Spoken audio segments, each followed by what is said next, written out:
Everybody. It's just going to be a video. I'm going to do a video here this morning. So good morning. How is everybody doing this morning? Bani and Filipina and Province. Hope you guys doing well. So I'm just going to kind of jump into this and kind of give you guys idea what's going on. And I want to thank you guys for always coming on the channel and watching our videos. As you know, this podcast is something that we do for people that ride in the car and have availability. They can just download or they can watch on Sirius, iHeart, Sirius, any of the most, the good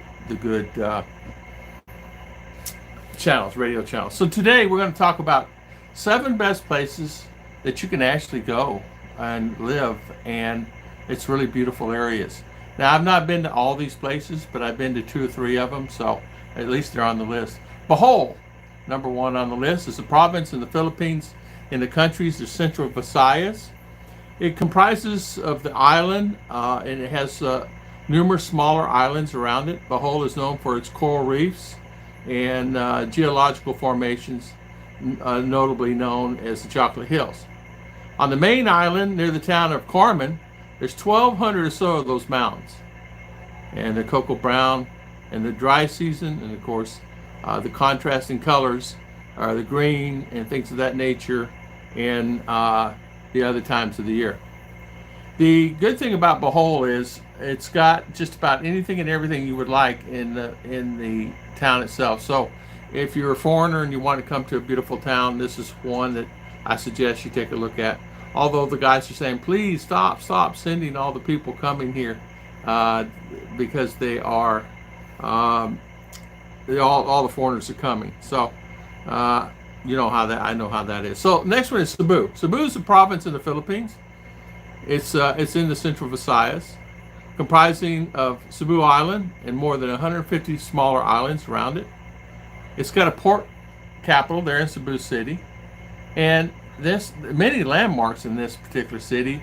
16th century Spanish colonial art, including the church. This oldest church in the Philippines was founded there. And it's got an observation deck. It's a really beautiful city. Ruth and I visited the city. We've been to the city. We've done many videos on the city. It has a lot of great opportunities there. And also, if you try out the islands is beautiful. Southern Cebu Islands, and it'd be something maybe you could take a look at. Cebu is just one of those places that you just you either fall in love with it or you just hate it, and a lot of people, as you know, love it. So a lot of people are moving there, and it's great. It does have the hospitals and things like that, so people that are coming there will have availability of going to the doctor if they need to, and have the hospitals that are readily available and get doctors there. Baguio is another one on the list. It's up in Luzon Island. It's a mountain town. It's got a lot of universities and resorts. It's called the City of Pines. It's particularly popular in the summer because of its cooler weather. In the center in Burnham Park with gardens and the lake. It's got a really nice cathedral there, and it was completed in 1916. And it has a beautiful exterior. A lot of people go there to see that monument. Baguio, of course, is cooler temperatures. It's got a lot great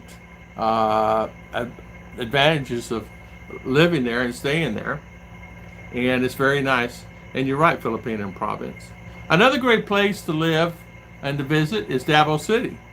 It's in the southern Philippine island, Mindinao. It's coastal city. It's a commercial center near 2.5. It's higher than Lake Apo. The country's highest peak in the center is People's Park, and it's known for its great sculptures and fountains there. And I've been to that park. It's really nice.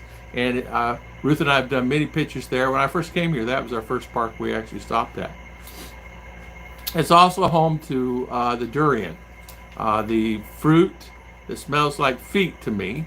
A lot of people love it. It's really good, but it's pungent, and it has it's milky, spiky, milky fruit, and it grows in abundance in there in Mindinao, and it's known for some of the best you've ever had durian in your life there. So it's really great. The city's great. Great visit. It does have its busy times, though, I have to tell you. It's pretty busy city. There's a lot of activity there. There's doctors, hospitals. So if you're a foreigner wanting to come to the Philippines, that is really the go-to spot. Also, it supersedes Baguio, supersedes, in my book, Dumaguete and Cebu and any of the other cities. I've not been to Iloilo or any of the other ones yet, but it's named in the top 5, top 10 in most of the tourist spots on the internet. Iloilo is a city in Panay Island in the Philippines. It's known for its Spanish colonial character and its old houses and its wonderful, beautiful churches. Jero, the cathedral, has a local lake saint, a patron, Lady of the Candles, and it's iconic in the 1920s. It has a lot of local history there. The Ilo it's got a lot of Spanish influence, and of course it has the Iloilo River, and it's got an 18th century church. It's really got sandstone. It's really beautiful. It's one of the churches that people tend to flock to and look at whenever they're there in that area. Iloilo is a lot of foreigners live there. There are many foreigners that visit Iloilo and live there. In fact, it's another great destination spot. In fact, all these are great destination spots. So if you want to visit a great place, you visit any one of these on the list, and you can actually have a good time. They're really not what they call province places. They're really what they call city places. So I think you'd enjoy going to any one of these. CDO, Cagayan de Oro. It's a highly urbanized city in the region of northern Mindinao, Philippines. It's a capital province of Miss Oriental, where it's geographically situated and independent from the provincial government. One great thing about I can tell you about CDO is it has a great culture there.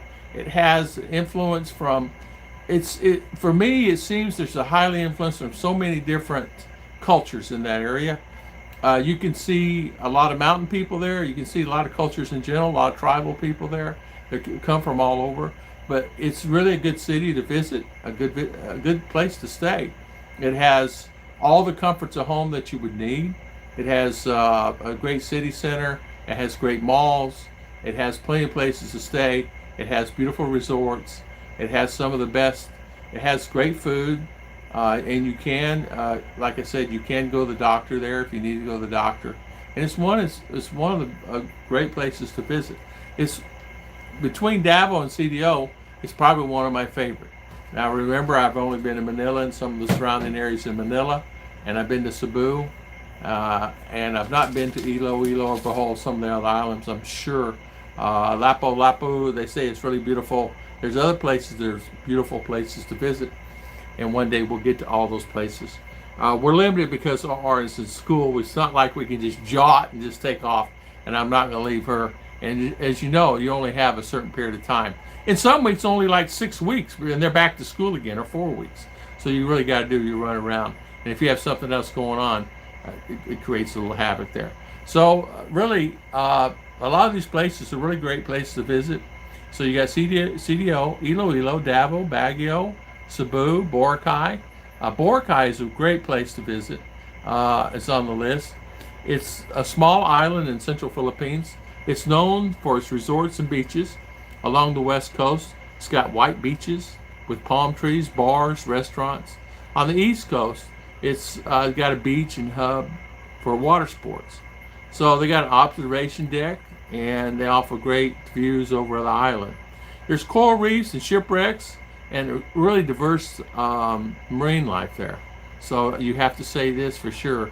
Boracay, it would be on the list. Now, they say that Boracay is really getting more tourist oriented, and I would say probably in the last few years it's really got a bad name for itself. But my friend just went there, and a couple of people live around there. I said it's beautiful now. You can go, and if a piece of paper falls on the ground, there's someone there to pick it up within 1 minute. So they really keep the island clean. It might be a tourist spot for you, so be prepared. Bring your wallet. I understand rooms are minimum $100 a night, and then they go up from there up to $200, $300, $400 a night. But you can find some accommodations cheaper than that. The food though is a little pricey there. It's a tourist trap, as I said. It can cost you 20 to 50 bucks a meal for one person, or less, depending on what you eat, what kind of type of foods that you eat. But as I said, my friends have gone there, and they really enjoyed themselves. They would go back, and they really said it wasn't as pricey as everybody seems to be. It says it's easy to spend $1,000, but then you can stay there for a few days and spend $500, and that's kind of like my budget. Just go somewhere and stay 2, 3, 4 days, $500. That's understandable because that includes food, rooms, travel, tickets, everything. That's a pretty good deal. Now, of course, where I would have to fly there. I would have to do something like that. But I think overall you would have a pretty good experience there. And it's something that you could really enjoy. So I want to thank everybody for always watching my videos. And thank you, Bonnie and Philippine in the province, for coming on today. And thank you for always watching my videos. And thank you for taking your time today and listening to me about the islands. God bless everybody, and thank you so much.